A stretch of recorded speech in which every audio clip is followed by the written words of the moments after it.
Otep à tous, bienvenue sur la chaîne des panafricanistes, par essence, par conviction et par excellence. Celle des citoyens qui émitent par nécessité et obligation de combat. Nous sommes une chaîne qui n'est guidée que par nos ancêtres et rien que par les ancêtres qui appartiennent à l'égrégore du monde noir. Par conséquent, nous ne croyons en aucun Dieu venu de l'étranger. Toutefois, cette vidéo n'est aucunement destinée à inciter à la haine ou à la violence, car nous menons un combat qui est d'abord et avant tout spirituel, intellectuel et démocratique. Ensuite, il est politique, géopolitique et géostratégique, contre l'impérialisme, le colonialisme, le néocolonialisme et l'endocolonat, qui sont tous qualifiés de crimes contre l'humanité. Nous menons ce combat sur la base du principe fondamental que nous avons hérité de nos ancêtres kémites, qui est celui de la Mahat, c'est-à-dire solidarité, vérité et justice. Vous êtes donc en droit de connaître la vérité et nous avons l'obligation de vous dire la vérité, rien que la vérité, afin que justice soit rendue au continent africain. Et ça, c'est notre modeste contribution dans cette noble lutte en faveur de la souveraineté, la dignité, la solidarité et l'unité africaine. C'est exactement ça que nous appelons le panafricanisme. Bien-aimés frères et sœurs, les troupes tchadiennes de la mission des Nations Unies au Mali, la MINUSCA, ont visiblement, délibérément, distribué des armes aux terroristes. Incroyable, mais vrai. Comment nous pouvons démontrer ou affirmer, pourquoi nous affirmons cette thèse et comment allons-nous la démontrer? Vous allez comprendre, c'est très simple. À Kidal, les Nations Unies, depuis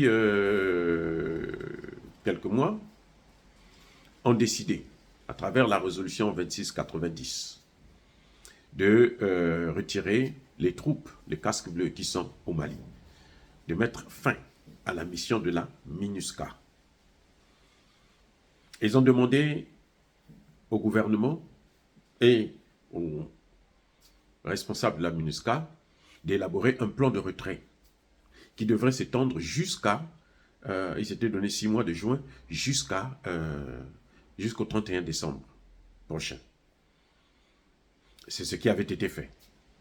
Les deux parties ont travaillé pour mettre en place justement un plan de retrait. Ils ont commencé à exécuter ce plan de retrait. La première phase s'est bien passée. La deuxième phase, c'est celle qui devrait concerner donc la région de Kidal. Le fameux Kidal, ou plutôt la fameuse ville de Kidal, la fameuse région de Kidal, là où tous les plans étaient structurés, organisés, préparés, orientés pour détruire le Sahel et le golfe de Guinée. Alors, sachant que si les Français, les Américains et leurs alliés de l'OTAN quittent Kidal, c'est fini, le terrorisme est terminé. Le terrorisme est vaincu au Mali et dans le Sahel. Parce qu'il y avait 2 points essentiels. Kidal, les 3 frontières.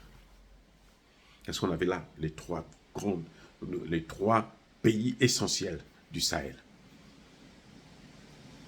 Alors, ils ont pris des dispositions.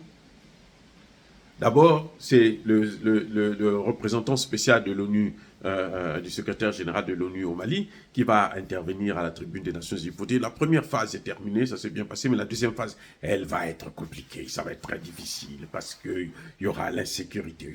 Eux, ils sont venus pour apporter la sécurité. Ils n'ont pas apporté la sécurité, ils se plaignent pour l'insécurité. Alors, ils ont tout fait pour bloquer, si vous voulez, l'évolution de la situation, pour stopper le processus. Et qu'est-ce qui va se passer? Ils ont planifié. Après, à un moment donné, les Nations Unies disent que non, nous, le 31 décembre, là, ça ne suffit pas. Nous, il nous faut encore quelques mois en plus. On va aller en retard. Le gouvernement malien qui se dit, mais qu'est-ce qui se passe? Il faut négocier donc avec le gouvernement. Pendant que le gouvernement est en train d'observer, tout à coup, ils appellent le gouvernement pour dire, nous, on sort demain. Nous partons demain. Le gouvernement qui dit, mais attendez, mais les armes que vous avez là, c'est pourquoi? Qu'est-ce que vous allez faire avec ça? Puisque vous ne pouvez pas partir avec, vous n'avez pas les moyens. Ils disent non, nous allons brûler tout. Le gouvernement dit bon, de toutes les façons, nous avons nos armes parce que l'armée malienne aujourd'hui a les moyens de lutter contre le terrorisme. Nous avons nos armes, vous pouvez faire ce que vous pouvez brûler, ça ne nous regarde pas. Ils affirment que les armes qu'ils ne peuvent pas amener avec eux, ils doivent les détruire. Ça doit aller en fumée. Très bien. Qu'est-ce qu'ils ont fait? À la base de Thessalite. Ils n'ont pas laissé le temps. Le gouvernement dit, donnez-nous 3 jours seulement, nous sommes là. Ils disent non, on ne vous donne pas 3 jours. Nous devons partir. On part dans l'immédiat. Et ils sont partis. Ils disent qu'ils avaient brûlé les armes. Le gouvernement vient, après, ils croyaient que les terroristes allaient occuper la base. Les terroristes n'ont pas pu tenir parce que le feu était très fort. Hein. L'armée malienne n'a pas fait cadeau. Ils ont bombardé, ils ont détruit, ils ont même tué des responsables des groupes terroristes. Et ils prennent la base militaire. Quand ils arrivent devant la base, dans la base même, ils constatent qu'il n'y a pas d'endroit, il n'y a pas de signe, il n'y a pas de trace que les armes avaient été brûlées ici. Attendez, je reprends.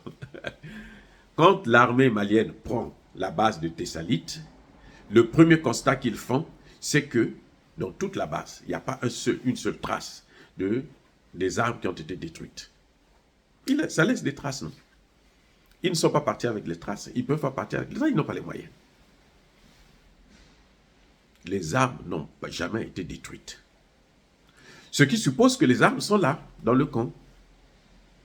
Comme par hasard, on essaie de regarder dans tous les coins et recoins, on se rend compte qu'il n'y a aucune arme. Conclusion. Bien, vous n'avez qu'à conclure. Conclusion, c'est quoi? Moi, je ne connais pas. Moi, je ne sais rien, mes amis. Mais vous, je sais que vous êtes trop intelligents. Alors, dites-moi, la conclusion, c'est laquelle? C'est que les armes ont été transférées, ont été attribuées à d'autres gens, puisque ces armes-là, ils ne sont pas partis avec eux. avec elles plutôt. Ils ont décollé, ils sont partis. Et les armes sont restées. Mais on ne les trouve pas dans le camp. Donc, ils sont allés donner ça à quelqu'un d'autre. À qui ils peuvent les donner? Pas à la population civile. C'est grave. C'est encore un crime. Bon, c'est vrai qu'ils s'en foutent de crime, puisque collaborer avec les terroristes, c'est un crime. Ils ont donné ça aux terroristes. À Kidal, là, vous voyez. Kidal. Et c'est quels soldats? Ce sont les soldats tchadiens. Maintenant, ils sont en train de faire ça, vous savez quoi? Ils sont en train de faire ça. Au même moment qu'ils sont en train de faire ce petit cinéma-là, le président tchadien, Kaka Déby, un vrai terroriste, il est en France avec Emmanuel Macron, en train de danser. Parce qu'ils étaient en train de fêter en pensant qu'ils ont gagné. Les terroristes sont armés, donc les terroristes vont neutraliser l'armée malienne. C'est une folie quand même. C'est l'irresponsabilité, c'est ça. L'irresponsabilité de Macron et de ces terroristes-là. Donc les armes sont parties, c'est fini. Et qu'est-ce qu'il y a de nouveau? Vous voyez? Et maintenant, aujourd'hui, Kidal est encerclé. Donc, au même moment que le président est là-bas, eux, ils sont en train de faire un cinéma. Et il y a le ministre de la Défense, le Cornu, un autre qui a été parachuté de je ne sais où, sorti des cuisses de Jupiter, qui vient, qui dit, le Mali va être disloqué, on va le morceler, il y aura une recrudescence des attentats, parce qu'ils ont reçu des armes. Parce que les terroristes... Vous voyez, la coïncidence, c'est au même moment tous. Il y a un autre clown là qui était dans les services de renseignement français qui va déclarer, non, il y aura des coups d'État partout. Mais il n'y a rien. Il n'y aura rien.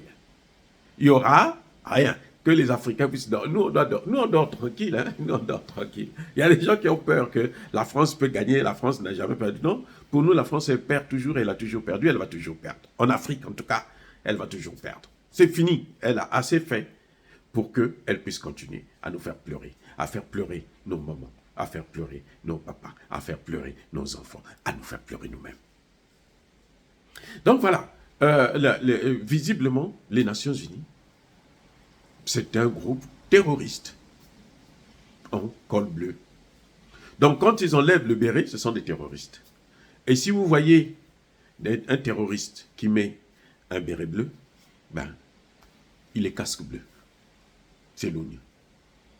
Les deux sont des cousins, des frères, de la même famille, le tabac, la même pipe. Des voyous, des brigands, des criminels qui méritent seulement la prison. Ce qui est troublant, c'est que même le Tchad rentre dans ce jeu macabre, en oubliant que tous les coups d'État qu'il y a eu au Tchad, jusqu'au dernier là, c'est les Français qui sont derrière. C'est les Français les commoditaires. Ce sont eux qui le font. Et Kaka Déby a oublié que son père a été sauvagement et lâchement assassiné par Emmanuel Macron et ses sbires. Dire cela, c'est inciter à la haine ou à la violence. Non, il y a la colère, il y a mal. Encore une fois de plus, bien-aimés frères et sœurs, je persiste et je signe. Soyez bénis. Soyez abondamment bénis par le Dieu de Kémite et par nos ancêtres angélisés. Mais que tous ceux qui persécutent le continent africain le pillent et le déstabilisent, qu'ils soient noirs, blancs, chinois, arabes, indiens, juifs, qui qu'ils soient punis, maudits, foudroyés, neutralisés, écrasés, effacés par ce Dieu de Kémite et par nos ancêtres angélisés. Vive l'Afrique éternelle, j'ai dit et j'assume.